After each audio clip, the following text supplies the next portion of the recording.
Hey guys, Jeff Graham here with AfterBuzz TV, and I'm thrilled to be interviewing the showrunner of Drunk History, Derek Waters. Hello. Derek, we're a TV coverage network, so a lot of our fans are interested in kind of the behind-the-scenes process of television. I'm sure yours is very unconventional. So can you kind of take us from like pre-pro to post and just a quick rundown for our fans? Yeah. Well, the very first thing is we have researchers on the show, and they pitch me stories that I go find stories that I've never heard and that for some reason they got swept under the rug, whether they were for race, sex, whatever the subject is that we didn't learn about in school and we should have. And then once we have that, then I pick the stories and assign them to narrators where I'll pitch them stories that I think they'll like. And then once they pick it, then they learn it for about a week and have a research packet. And then I come over to their place. They get drunk, and we tell the story over and over and over and over again. About 8 hours of shooting to make 6 minutes. And then we take that 6 minutes, send it to actors to reenact it, and then while we're on set, it's much like a music video where we play that audio over and over again. It's playback on set. Playback on set. You want me to keep it down? We apologize, Mr. Moreno. Sorry. Hey, man. What are you guys talking about? Oh, Bitcoin. Ken Moreno, very nice to meet you. I'm a big fan as well. You know, I'm unfortunately not in the market right now, but I'm thinking, I know it's... Bitcoin. All right, hook me up with some Bitcoin. All right. So, buddy, hashtag.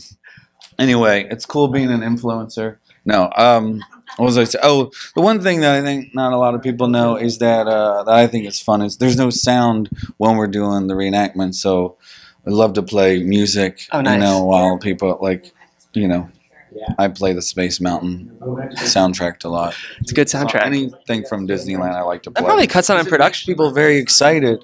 It's very epic. I was going to say that probably cuts. And that's what my goal is for the show is like no matter what ridiculous dialogue you have to say, treat it as if it's the most important thing you've ever said in your life. I do love you get these, you know, like A-list, quote, serious actors giving these earnest performances set to the soundtrack of my favorite comics who have been drinking. So when you guys are pitching talent to actually reenact these stories, are you coming to them or are they ever coming to you? I go to them. Yeah. Awesome. Yeah. And is there anyone that you haven't considered yet who maybe for this season you're really excited about or in future seasons that you'd like to come to? I don't know. I got like the best job and have the best cast. Like I really am happy with who we got. Evan Rachel Wood in this premiere episode is just phenomenal. Will Ferrell and Seth Rogen, they're pretty good too. Yeah. But yeah, they're amazing. I got real lucky. And Elijah Wood, he had never done the show and he did 2 stories this year, which is always exciting when you meet someone that you already respect and then somehow they like what you do. They're so game on set and yeah. I love that. Yeah. Finally, is there anything in history that you wouldn't necessarily touch because of the filter by which you're telling the story? I think anything that's